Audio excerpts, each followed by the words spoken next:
Hi all. So I've been reviewing my sense of time and how the dimensions and attributes of time fit together for me. What it seems to me is that there's the present moment, which is a wide and, with enough focus, deep field of experience that we sense in, that all of our physical sensations manifest themselves in, that we have the ability to, in that instant, transform possibility into action and ideas into reality. And it's that, just that nexus point, that wormhole, that transition of what is about to happen into what has already happened. But there's immense swirling activity in this present moment, and it's that ability to expand the awareness of the moment that gives the present its fullness. But there's also the sense in which our or my sense of the future is real. It is the future. It feels like a funnel that stretches outward, forward from the present, and it is outward because in any direction there are possibilities that are potential, that exist in the imagination, in the modeling of the future that I create in my mind and that we create in our minds, that we have learned, that our culture has taught us, that our planning practices have consistently reinforced our belief in. So we have this future that stretches outward like a funnel, and all of these possibilities swirling around. And as we develop our skills in managing the future, we plant seeds in that garden of the future for the expectation of the future growth that will occur in an imagined present. So we model the future in our minds, but we can't take our bodies there. We can only see it through this synthesizing process of thinking. And we do the same in the sense with the past. The past is remembered experience.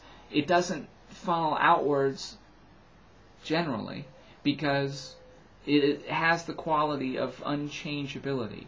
But I think that may be illusory, that it may be equally possible to generate possibilities in the past, albeit within the domain of interpretation, as opposed to expectation or anticipation, which are future-based modeling practices. There's the past-based modeling practice as well. Now, I model my life and my present based on understandings about the past and allow those to persist into my future. I use those to make choices in the present, and as a process of helping me to envision the future, in a sense, I feel like these two modeling processes, the modeling of the future and the modeling of the past, form a kind of gyroscope that stabilizes me in the present. It's a kind of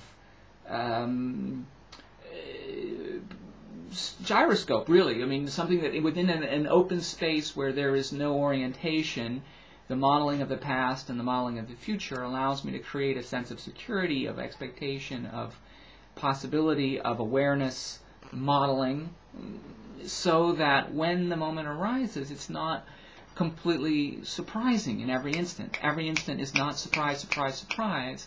It is the satisfying awareness of possibilities that have been identified manifesting themselves, and the joy of unexpected ones manifesting themselves. I mean, this is where music and the process of humor play together in relation to these models, and our both ability to appreciate their successes and our abilities to see how they fail and then correct them. When I had my cancer diagnosis, my modeling process for the future completely collapsed. It failed. It exploded. You know, the sense that, okay, in 5 to 10 years I'm going to be between here and here, that strong, confident perception of the future was shattered instantly with the diagnosis that I would easily, potentially be dead in a few years. And so in that moment, the modeling of the future exploded, and it exposed to me, first of all, the modeling process that the future and all ideas of the future are, that there is no true present, there is no true place other than here and other than now. And yet, we do this modeling activity constantly.